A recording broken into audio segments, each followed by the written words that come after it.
A game with twist, like a kangaroo on a trampoline. Twists and turns. Yo. Yeah, it was like it's like a battle. You know what I mean? Like an army battle where you go in and you're like, oh my God, we're outnumbered. But because of your tactics and your war tactics and a plan, you're able to still beat that thing. You know what I mean? Like, so, yeah, man, big ups to you, Barcelona, guys. You've done it a few times. The moment where I realized Barcelona this season, they've done it so many times. They did it to Atletico Madrid. They did it to Benfica. They've done it to so many other teams where they're behind and they just find a way back out of nowhere, where you have no chance of, you think to yourself, there's no way they're coming back. Yeah. And they find a way back. Yo, welcome back to Mentor Boys, the podcast that gives you culture, vibes, and amazing football. So what are we speaking on today? Amazing football. Amazing football. It was amazing in the end. It was tragic in the beginning. Wow. It looked like we were mourning something from the day before with the way we started the game. Wow. This so sounds like a drama. Let's jump into it. Barcelona roller coaster at the Montjuïc, pull off an unthinkable Houdini act. Yeah. Houdini act, man. This is coming back from a deficit of 3-1. The hero, Raphinha. Hey. Look, we'll talk about Raphinha at some point in the video, but let's start off where it all started. It starts off beautiful, sunny day in Barcelona. Man, they got good weather in Barcelona. Everything just seemed like it was meant to be beautiful. We were playing at home, beautiful day, and then it starts off with Ferran Torres. Beautiful goal from outside the box. Banger. Something I would never associate with Ferran Torres. He was playing out of his socks in the first 15 minutes, finds the net, and I'm thinking the beginning of a 5-0 win. Yeah, because hey, that goal was out of this world. It was a rocket. Out of this world. It was just a rocket. He just said, you know what, I'm gonna bang it. But like always, Celta Vigo have always given us trouble. Every time we play Celta Vigo, it's always some sort of dramatic game. It's either like a 3-3. I remember this last season, 2 seasons ago, we were winning 3-1 and they came back and drew 3-3. So, look, it's always dramatic with Celta Vigo. And look, I was not expecting a dramatic game that day, but it was. Hey, man. And then we find ourselves conceding a goal within 2 minutes of scoring ours. And then we're going to the half 1-1 and I'm thinking, surely we'll come back. Hansi Flick will go in the dressing room, slap him up, wake him up. I don't know why you got to wake him up. It's in the afternoon. They've been up for at least 8 hours. That's true. But we come back, 10 minutes to the game, we concede a goal. And I'm like, and we're playing very shit. Not looking lack good of a better word. Very shit. Our passes just not finding anyone, getting blocked, players trying to dribble, losing the ball. And I'm thinking, this is going to be a bad day. 10 minutes later, we concede another one. 3-1. I'm like, I don't want to swear, but I was swearing during the game. Fuck. I was. Fuck, man. But you guys seen better days, so I can understand. We have seen better days. Way better days, so I can understand. But credit to Hansi Flick. He decided, I need to change something. He brings in Dani Olmo, who's been injured for about a month or so, but he has played a couple of games before that. Brings in Yamal. Credit, he could have used some rest. He was resting, but that 3-1 down, there's no time to rest. Get that boy in there. Chuck that boy in, chuck Olmo in there, and within 5 minutes, Olmo finds the net. There you go. I get a glimmer of hope. Light at the end of the tunnel situation. These youngins, man, I'm telling you, there's something about them. Olmo gets a goal. I swear the blood starts boiling. You can just tell the feeling in the stadium. The players believe that they can actually... They get it. Yeah. They can, at minimum, get a draw. But 4 minutes later, Yamal gets the ball. Man. 1, 2, crosses it. Raphinha at the end of it. At this point, I think Lewandowski already injured, so he was already off the field. That's another thing we need to talk about later. But Raphinha gets a goal. We believe. We believe. And as soon as we get that goal, we start off the game again. Celta could not get out their own half. And I was like, come on, boys, we can do this. But we need to be able to defend as well. Because if they score 3 goals, they can score another one. Because with the way we've been playing the whole game, defense very open. Very open. I've never seen a defense so open. Man.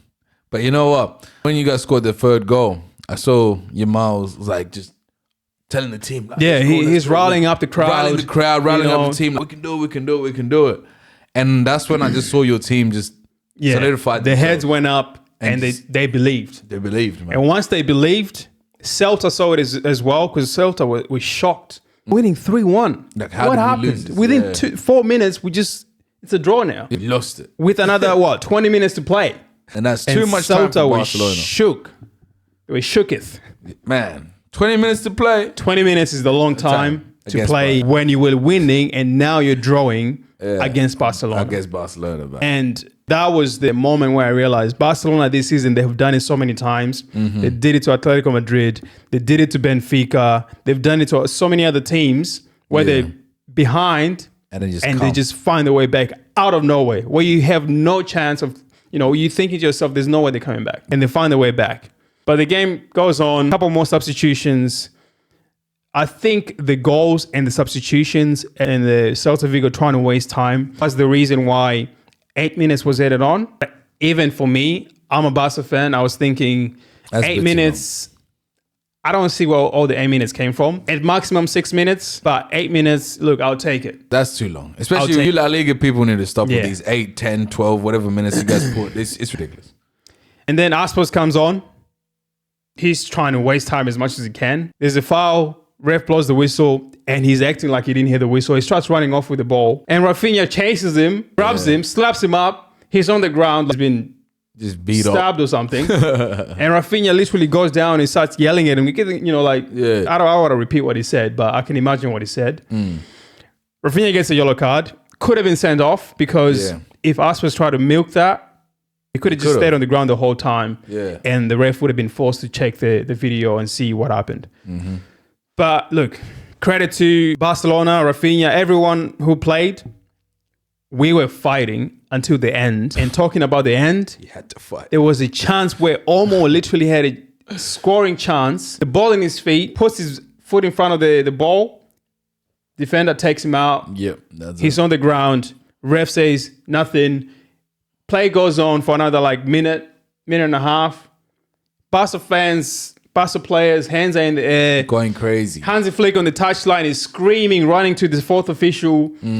His assistant gets the iPad, throws it on the ground. I don't know if we're going to afford to do that, because Barca are a broke team right now. Can't be throwing iPads. iPads are like, what, iPad, 3K? Man. We need that iPad, man. What the fuck? But as soon as that happens, and then there was a foul committed, every player surrounds the ref. And then on the touchline, they were going off. And then the ref had to go to the touchline to calm everyone down. While he's doing that, he's getting word in his ear to go check. He checks, and of course, it's the penalty. Guess who takes it? The guy who was supposedly supposed to be sent off. He gets the penalty, puts it away, and we played until the 102nd minute. 102 minutes played. Whistle should have blown in 198 minutes. They added on another 4 minutes on top of it because of the weight and everything. But look, I'll take it. And that's how a remontada is done, by the way, Madrid fans. And the shots, man. Come on. United showing you how to do it. Barca showing you how to do it. Man, and look, I know you guys are mourning. I know you guys have had a hard time. But look, that's how you do a remontada.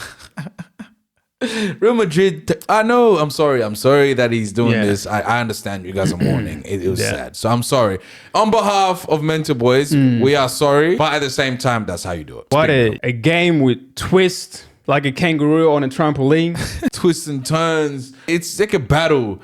You're like an army battle where you go in and you're like, oh my God, we're outnumbered. But because of your tactics and your war tactics and a plan, you're able to still beat that thing. You know what I mean? So, and big ups to you, Barcelona, guys. You've done it a few times. I'm just glad we got the 3 points. We needed it because Madrid played the next day. They also scored in the 93rd minute, the first goal. We could have been 1 point ahead of Madrid now with 4 points, or with 7 before they play theirs. Hopefully we'll win our next game, which is in the midweek, and we'll see you then. That's all I have to say about this match. It was reckless. It was beautiful. It was enticing. It was just intriguing, interesting, just everything on top. Everything on top, and that's it from down under. Hey, man. We'll leave it at that. And we'll leave it at that. Just guys, smash that like and subscribe button, and we'll give you more contact. Check out the Chelsea one. We did a Chelsea reaction as well. So as soon as you finish this, go check out the Chelsea reaction as well.